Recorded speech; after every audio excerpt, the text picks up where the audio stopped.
Bismillahirrahmanirrahim. Rabbi Siddhi Ilma. Assalamu alaikum all of you. This humble slave is Hadika Ansari and I am a regional manager at Language Master. I am doing BS Education from IIM University, Karachi.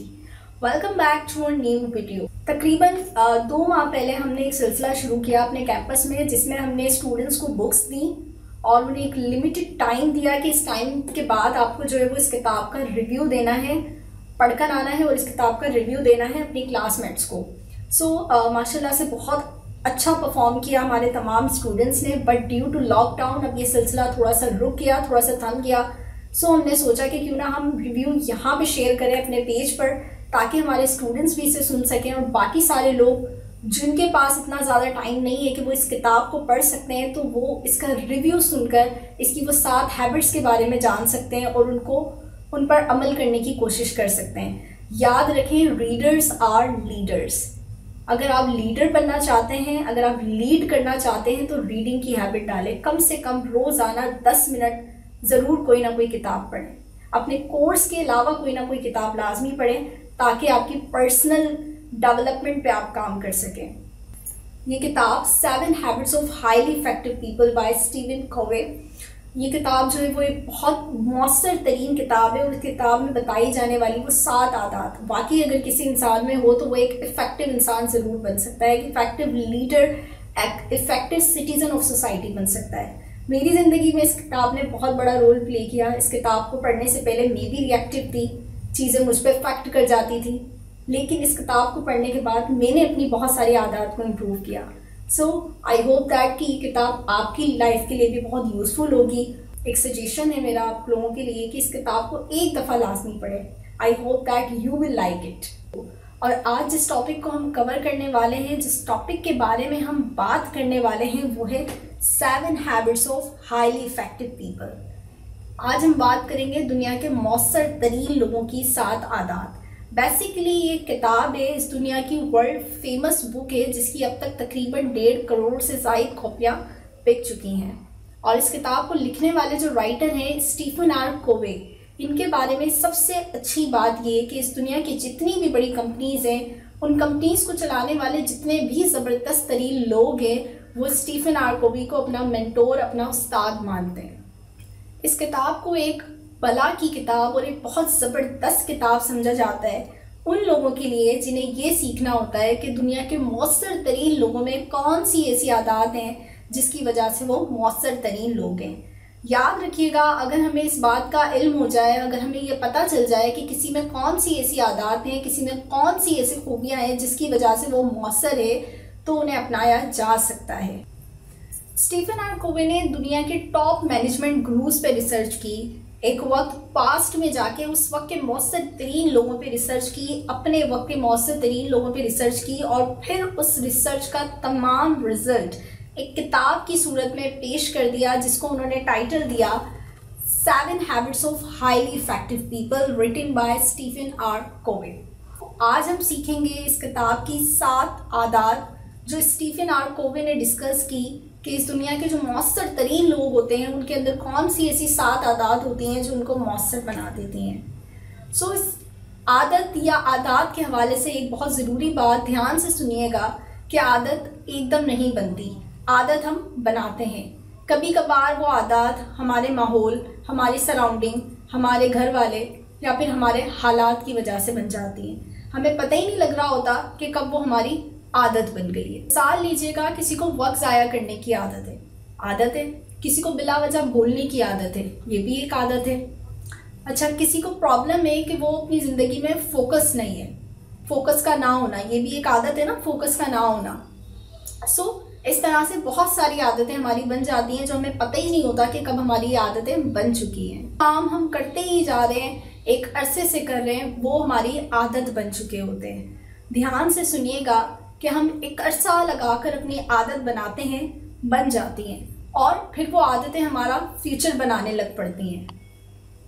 तो अगर आपको पता चल जाए कि दुनिया के मौसर तरीन लोगों में कौन सी ऐसी 7 आदत होती हैं, तो उससे आपको 2 फ़ायदे होंगे।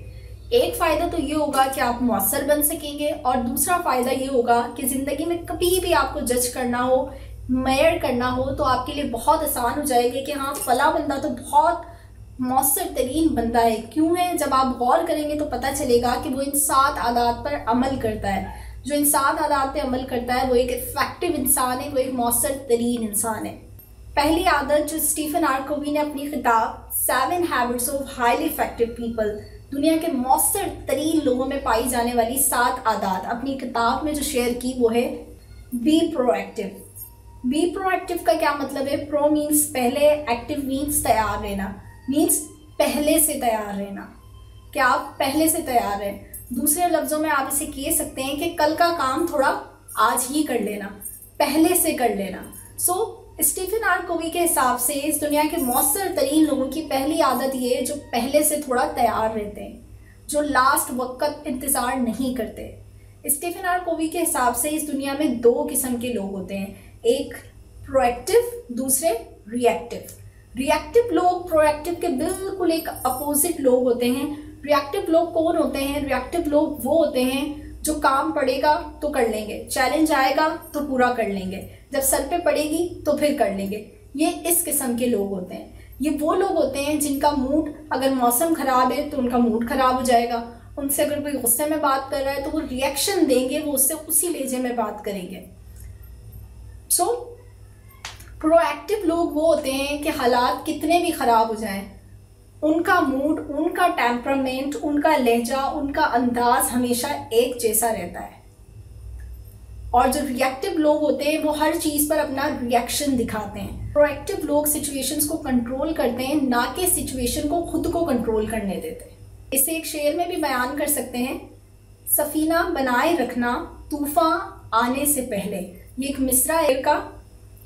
सफ़ीना, सफ़ीना कहते हैं कश्ती को, सफ़ीना बनाए रखना मतलब कश्ती तैयार रखना तूफ़ान नू आने से पहले, कि कश्ती तैयार रखें इससे पहले कि तूफ़ान आ जाए। कश्ती तैयार होगी तो आप उससे बच सकते हैं।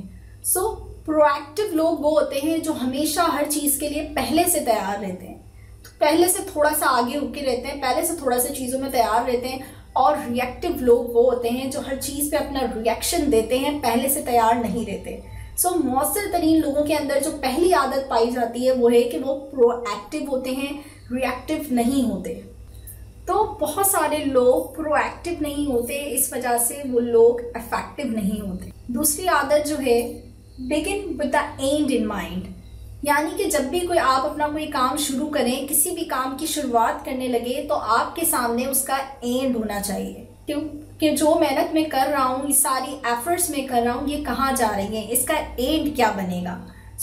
मौसर तरीन लोग वो होते हैं जिन्हें अपना एंड पता होता है, जिन्हें अपनी मंजिल पता होती है, जिनके सामने एक खाका होता है कि मैं जो काम कर रहा हूँ उस काम का नतीजा मुझे ये मिलना है। और ये उन लोगों के साथ होता है जिसकी ज़िंदगी में विजन होता है, गोल्स होते हैं। अगर आपकी ज़िंदगी में विजन है, आपकी ज़िंदगी में गोल है, तो डेफिनेटली आपको अपना एंड पता होगा। ऐसे बच्चे जो पढ़ाई पे फोकस नहीं करते, पढ़ाई पे तवज्जो नहीं देते, वो असल में अपना एंड सामने रखे नहीं चलते। और जो बच्चे अपने एंड पे फोकस करते हैं, उन्हें पता होता है कि एक दिन उनका दाखिला किसी अच्छी यूनिवर्सिटी में हो जाना है, उन्हें डॉक्टर या इंजीनियर बन जाना है। आप अपने एंड को सामने रखते हैं तो आप इफेक्टिव हो जाते हैं, और अगर आप अपने एंड को सामने नहीं रखते तो आप इफेक्टिव नहीं होते। ये अंदर होता है, याद रखिएगा। विजन दिखाया नहीं जा सकता। विजन अगर आप शेयर भी करने लगे तो अधूरा अधूरा शेयर होता है, मुकम्मल शेयर भी नहीं कर सकते, लेकिन ये आपकी मोटिव फोर्स बन जाता है, एक ऐसी फोर्स बन जाता है, आपको एक्टिव करने वाली ऐसी फोर्स बन जाता है जो आपको अंदर से पुश करती है आपकी मंजिल तक पहुंचने तक। दूसरी आदत जो स्टीफन आर कोवी ने अपनी किताब में शेयर की हमारे साथ वो है begin with the and in mind, कि जब भी कोई काम शुरू करें तो उसका एंड अपने सामने रखकर एफर्ट्स करें, वरना वो तमाम एफर्ट्स जो आप कर रहे हैं वो बिल्कुल बेकार हैं अगर आपको अपना एंड नहीं पता। तीसरी आदत जो हमारे पास है वो है put first thing first. Put first thing first का मतलब है कि आपके लिए क्या इम्पोर्टेंट है। ये भी एक बड़ा इम्पोर्टेंट सवाल है कि हमारे लिए क्या इम्पोर्टेंट है। पुट फर्स्ट थिंग फर्स्ट का मतलब है कि जो चीज़ पहले आनी है उसे पहले रखिए, जिस चीज़ को पहले करना है उसे पहले कीजिए। हमारे पास रोज़ाना बेशुमार काम होते हैं करने को। बहुत सारे लोग कहते हैं हम बहुत मसरूफ़ हैं, हम बहुत मेहनत कर रहे हैं, लेकिन उस मेहनत करने का कोई फ़ायदा नहीं है अगर वो मेहनत ऐसे काम में जा रही है जो काम आपके लिए इम्पोर्टेंट नहीं है। सो मौसर तरीन लोग वो होते हैं जिन्हें ये पता होता है कि हमारे लिए इम्पोर्टेंट काम कौन से हैं और उन्हें हमने पहले करना है। बेशुमार काम, बेशुमार दोस्त, बेशुमार एक्टिविटीज़ ऐसी होती हैं जो पहले करने की नहीं होती, जो बाद में करने की होती है। और अगर हम उन्हें पहले कर लेते हैं तो जो पहले आने वाली चीज़ें होती हैं उनका हक चला जाता है और फिर आप मौसर नहीं रहते। इस बात को समझाने के लिए स्टीफन आर कोवी ने अपनी किताब 7 habits of highly effective people में हमें एक मैट्रिक्स दिया जिसे अर्जेंट वर्सेस इम्पोर्टेंट मैट्रिक्स का नाम दिया गया। और इस मैट्रिक्स के अंदर उन्होंने क्या बताया, उसमें उन्होंने इस दुनिया में बहुत सारे ऐसे लोग हैं जो अर्जेंट एंड नॉट इम्पॉर्टेंट चीज़ें पहले कर लेते हैं, जबकि जो इफेक्टिव लोग होते हैं वो not urgent but important things पहले करते हैं। तो जो लोग put first thing first habit पर अमल करते हैं वो पहले चीज़ों को पहले रखते हैं। और ये जब होता है जब आप अपने अंदर थोड़ा सा ध्यान देते हैं, जब आप अपने अंदर ढूंढने की कोशिश करते हैं कि आपकी प्रायोरिटी पे क्या है, कौन सी चीज़ आपके लिए पहले करना ज़रूरी है, आपके लिए मोस्ट इम्पॉर्टेंट चीज़ है। सो फिर आप इफेक्टिव बन जाते हैं। चौथी हैबिट है think win win. Think win win का मतलब है कि मैं भी जीतूँ और सामने वाला भी जीत जाए। अब ज़रा ध्यान से सुनिएगा, मैं जुमला चेंज कर रही हूँ। नॉन इफेक्टिव लोग जो होते हैं वो ये चाहते हैं कि मैं जीत जाऊं लेकिन सामने वाला ना जीते। जैसे कि हम लूडो खेलते थे बचपन में, अभी भी बहुत सारे लोग खेलते होंगे, लूडो का बड़ा ट्रेंड है इस वक्त। सो उसमें क्या होता है, अगर हम 2 लोग खेल रहे हैं तो एक लूज़र होगा एक विनर होगा। सो इसी तरह से बहुत सारे लोग इस सिचुएशन को अपनी रियल लाइफ में फॉलो करते हैं कि अगर इसका प्रमोशन हुआ है तो मेरा नहीं हुआ, उसने अगर नई गाड़ी ली है सो मैं पीछे रह गया। सो इस तरह से लोग कंपेयर करने की कोशिश करते हैं। लोग ये नहीं सोचते कि अगर मेरा फ़ायदा हो रहा है तो इससे किसी और का भी फ़ायदा हो जाए।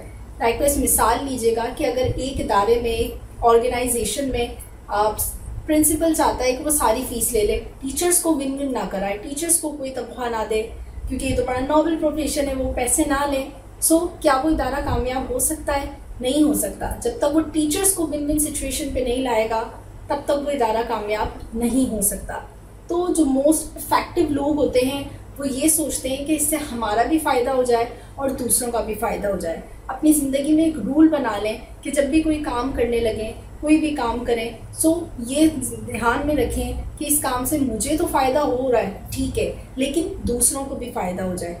या दूसरे अल्फाज में कह लें कि जिन लोगों ने ज़िंदगी में आपको फ़ायदा पहुँचाने की कोशिश की है तो आप भी कोशिश करें कि आप उनको किस तरीके से फ़ायदा पहुँचा सकते हैं। सो चौथी आदत जो स्टीफन आर कोवी ने डिस्कस की, थिंक विन विन, कि खुद भी जीतें दूसरों को भी जिताएं।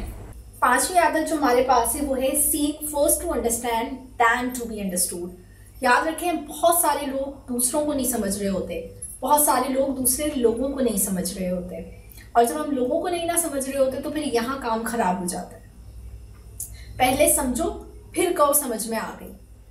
याद रखें, इस दुनिया में कामयाब होने का सबसे बड़ा एसेट, ग्रो करने का सबसे बड़ा एसेट है इंसान, लोगों से कनेक्टिविटी। अगर आप लोगों को नहीं ना समझ रहे तो इसमें समझ में आने वाली कोई बात नहीं है। याद रखें, कौम को बदलने से पहले फ़र्द को समझना ज़रूरी होता है और तरक्की करने से पहले लोगों की नेचर, उनकी नफ्सियात, उनकी ज़रूरियात, उनकी मिजाज, उनकी आदत को समझना ज़रूरी होता है। फिर ही जाके आप एक मौसर तरीन इंसान बन सकते हैं। ज़िंदगी गुजारना, इफेक्टिव लाइफ गुजारना या फिर मौसर तरीन इंसान बनना जब ज़्यादा मीनिंगफुल होगा जब आप लोगों को समझना शुरू कर देंगे। एक और इम्पॉर्टेंट बात कि जब आप लोगों को समझना शुरू हो जाते हैं तो फिर आपको कलेक्टिवली लोगों को समझने की ज़रूरत नहीं पड़ती। एक पूरे क्राउड को, कलेक्टिवली लोगों को आप खुद ब खुद समझ जाते हैं, आपको उनको समझने की ज़रूरत नहीं पड़ती। एक बात और याद रखिएगा कि हर इंसान के साथ उसकी ज़रूरत जुड़ी हुई होती है। अगर हम बंदा और उसकी ज़रूरत दोनों को समझ जाएं तो फिर ये हमारी जीनियस है। बड़े लोग शेर को घास खिलाने की कोशिश करते हैं जबकि उसकी खुराक जो है वो तो गोश्त है, क्योंकि उन्हें नहीं पता होता कि इसकी खुराक जो है वो गोश्त है और वो उसे घास खिलाने की कोशिश करते हैं। ऐसा है कि नहीं है? सो जब आप लोगों को समझना शुरू हो जाते हैं, लोगों को, उनकी आदत को, उनके मिजाज को समझना शुरू हो जाते हैं, तो फिर आप उन्हें उसी तरीके से एंटरटेन करते हैं और उसी तरीके से आपकी उनके साथ कनेक्टिविटी रहती है। छठी आदत जो स्टीवन आर कोवी ने अपनी किताब 7 habits of highly effective people में बताई वो है सैनर्जाइज।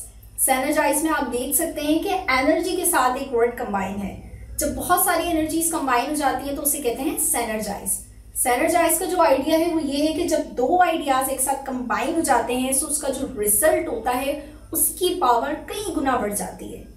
अगर आप कामयाब होना चाहते हैं, अगर आप अकेले कामयाब होना चाहते हैं, तो याद रखें ऐसा कभी नहीं हो सकता। अगर आप अपनी ज़िंदगी में एक टीम बना लेते हैं तो आप में ये बहुत बड़ी सलाहियत है। एम है, कोई विजन है जिसके तहत आप लोगों को जमा करके उनकी नेचर, उनकी प्रायोरिटीज़ और उनकी ज़रूरियात को, चीज़ों को मद्देनज़र रखते हुए लीड करते हैं, उन्हें लीडर बन के उनकी रहनुमाई करते हैं, तो एक टीम बन जाती है। और याद रखें कि आप एक टीम जब बना सकते हैं जब आप में लोगों को बर्दाश्त करने की सलाहियत हो, जब आप में लोगों को साथ लेके चलने का टैलेंट हो, उनके मिजाज, उनकी ज़रूरियात, उनकी नेचर को समझने का टैलेंट हो। सो सैनर्जाइज बनिए, इफेक्टिव बन जाएंगे। लास्ट हैबिट जो स्टीवन आर कोवी ने अपनी किताब 7 habits of highly effective people में डिस्कस की वो है sharpen the saw. Sharpen the saw का क्या मतलब है? शार्पन द सॉ का मतलब है अपने औजार, अपने हथियार तेज रखना। इसका मतलब है कि जो लोग मौसर तरीन लोग होते हैं वो अपनी डेवलपमेंट पे काम करते हैं। डेवलपमेंट मीन्स वो अपनी ग्रोथ पे काम करते हैं, वो खुद के आगे बढ़ने पे काम करते हैं, वो कुछ सीखने पे काम करते हैं। और आपकी डेवलपमेंट कहाँ से शुरू होती है? आपकी डेवलपमेंट शुरू होती है किताबों से, गौर व फिक्र से, मिजाज से, आदतों से। कभी कभी ये बैठकर सोचने से कि कहीं मैं बेमकसद ज़िंदगी तो नहीं गुजार रहा, मेरा कल कैसा था, मेरा आज कैसा है, कहीं मैं मेरा कोई मकसद भी है या नहीं है। ये काम होते हैं डेवलपमेंट के। याद रखें कि अगर कोई शख्स अपने कोर्स के अलावा कोई किताब पढ़ रहा है तो वो बहुत बड़ा काम कर रहा है, क्योंकि कोर्स की किताबें तो हम मजबूरी में पढ़ते हैं, स्कूल, एकेडमिक, टीचर, टेस्ट, कि ये सारी चीज़ें तो हम मजबूरी में करते हैं। सो अगर कोई किताब पढ़ रहा है, अपने कोर्स के अलावा अपनी कोई किताब पढ़ता है, सो वो अपनी ग्रोथ पे काम कर रहा है, अपनी डेवलपमेंट पे काम कर रहा है, वो अपनी प्रैक्टिकल लाइफ में भी बहुत आगे जाना चाहता है। लेकिन हमारे यहाँ एक अलमिया है कि हमने कोर्स की किताब तो पढ़नी ही नहीं है, इसके अलावा जो एक्स्ट्रा किताब है उसे तो हाथ ही नहीं लगाना है।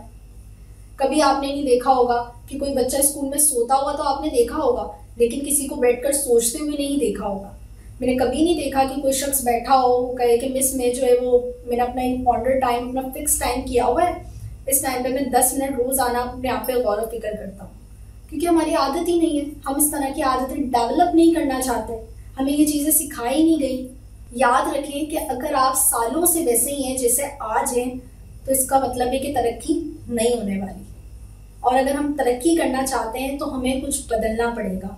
और किसको बदलना पड़ेगा? हमें खुद को बदलना पड़ेगा। खुद को बदलना शुरू होता है आपकी किताबों से, आपकी जो है वो गौर व फिक्र से, आपके सेमिनार, आपकी इंटेलेक्चुअल टॉक, इन सब चीज़ों से आपका बदलना स्टार्ट होता है।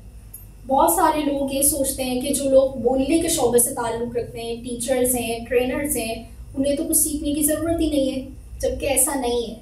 हम भी रोज़ाना की बुनियाद पर अपने आप को अपग्रेड करने की कोशिश करते हैं, अपने आप को डेवलप करने की कोशिश करते हैं, खुद भी किताबें पढ़ते हैं, जितना भी फ्री टाइम मिल जाए उसमें लेक्चर्स अटेंड कर रहे होते हैं ताकि हमारी भी ग्रोथ हो और हम आगे से आगे आप लोगों तक अपग्रेडेड स्टफ जो है वो पहुँचा सकें।